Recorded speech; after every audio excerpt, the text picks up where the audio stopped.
Okay, let's take a look. We have a related rates problem, and we're looking at a rectangle. And let's just pause it. The x is the width and y is the height, and they are changing at different rates.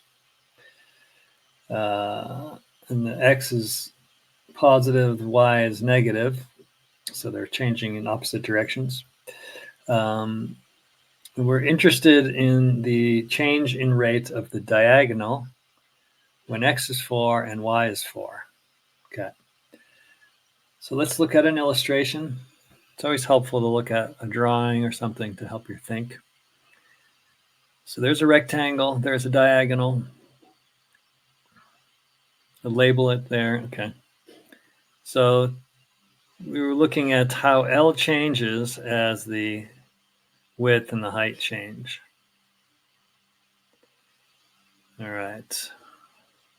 You might have some intuition here that it doesn't change very much.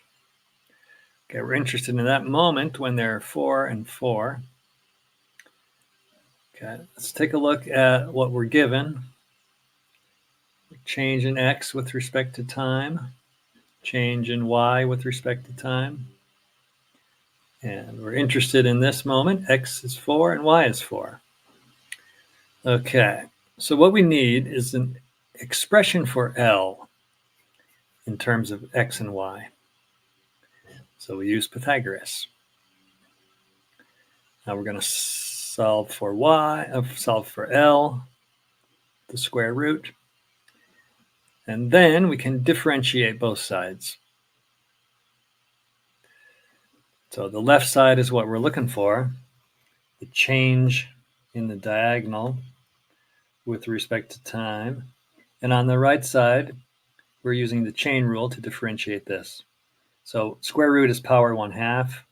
So the 1/2 is here. And the power is reduced by 1, so it's negative 1/2 now. Then we take the derivative of what's inside the square root. So that's 2x times dx dt plus 2y times dy dt. And then you see we have all of that information given to us. So all we need to do now is plug all that stuff in.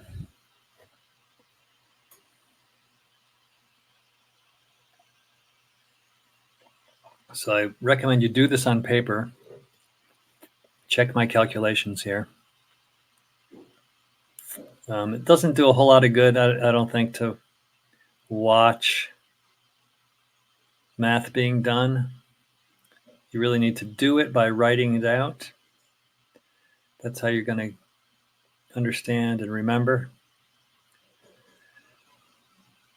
All right.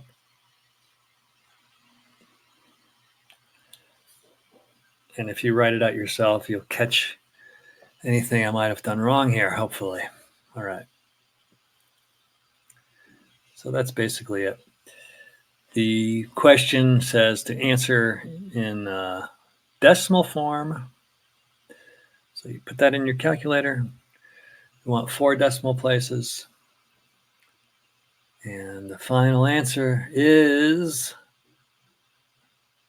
0.0589 feet per second, positive, so increasing.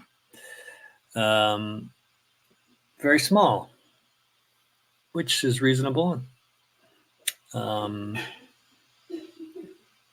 Doesn't appear to change very quickly. So there you have it. Okay, I hope that was helpful.